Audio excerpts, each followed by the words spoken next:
Λοιπόν, κοπρόσκυλα, πάμε να φτιάξουμε κέικ γιατί το πατέρα σε γενέθλια. Πέπα, πάρε τον μπολ και ανακάτευε.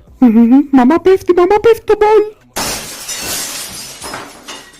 Ρε Πέπα, αλήθεια σου λέω, δεν μπορείς να είσαι τόσο καθυστερή ηλίθια, ρε φιλέ.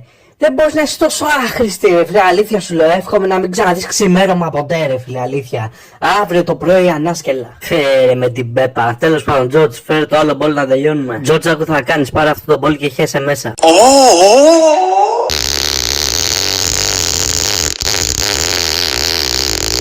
Πω, βρωμοχέστηκες.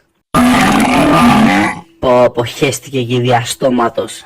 Τέρειες κάτω, πλημμύρα του Τζορτζ βγήκε ακριβώς όπως πρέπει, οπότε πρέπει να βάλουμε μέσα βούτυρο, ζάχαρη, αλεύρι, να σπάσουμε αυγά που για κάποιο λόγο τα βγάλε Πέπα από πίσω και για τέλος τα σκάτα του Τζορτζ μέσα όλα.